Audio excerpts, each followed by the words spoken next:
Back a couple of years ago,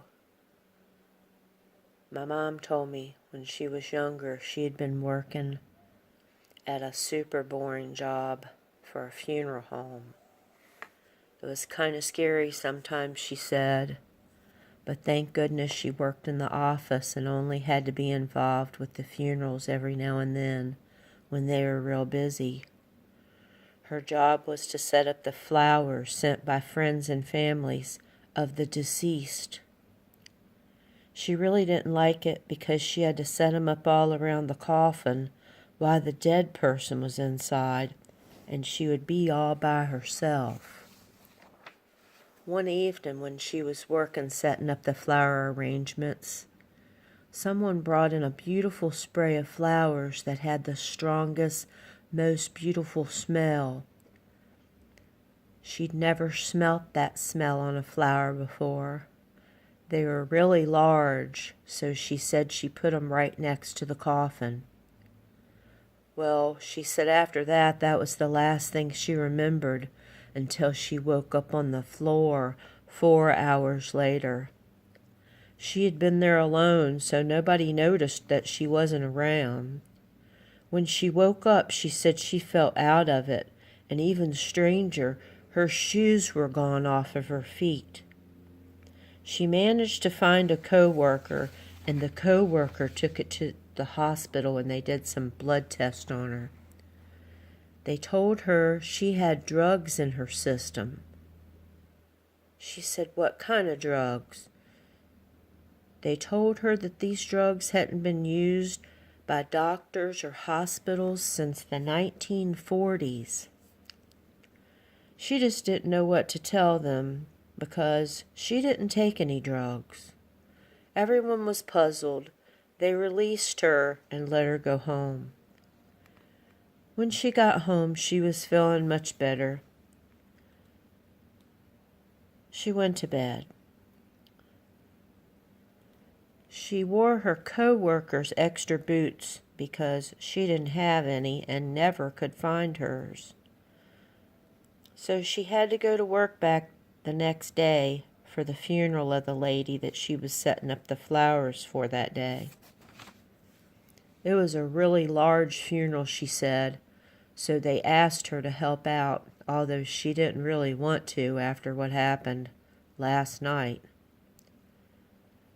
She went to show the co-worker the rather large, beautiful spray of flowers with the strange perfumed smell, but they weren't there, they were gone. And she said she thought that was really strange.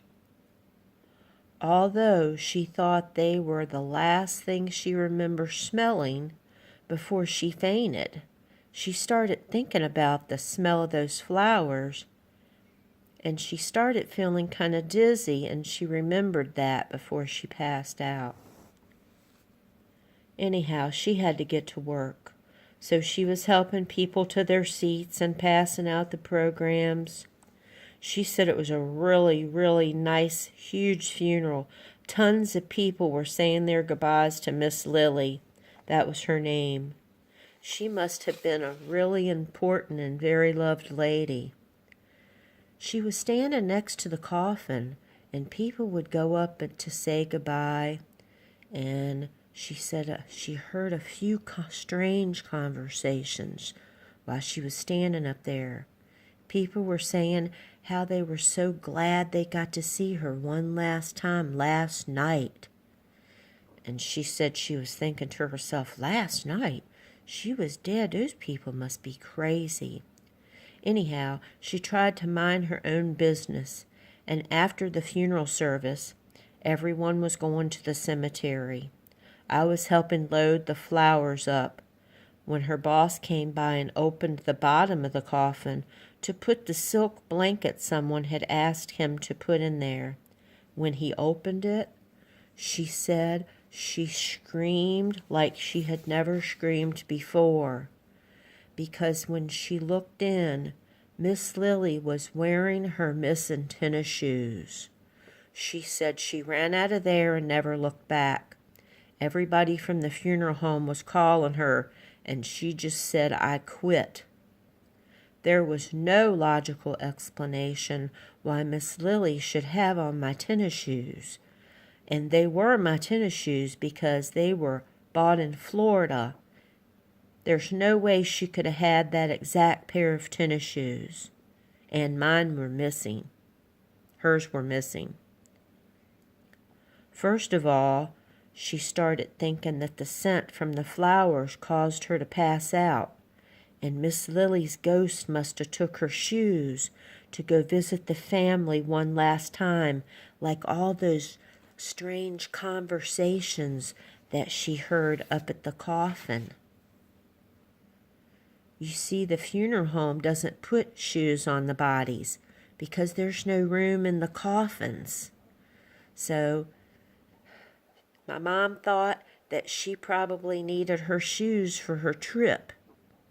That was the scariest thing she had ever been through. She said she will never go to another funeral home again in her whole life. Of course, no one believed her. Maybe you will. This story is dedicated to Tristan Hardison, and this is not a true story.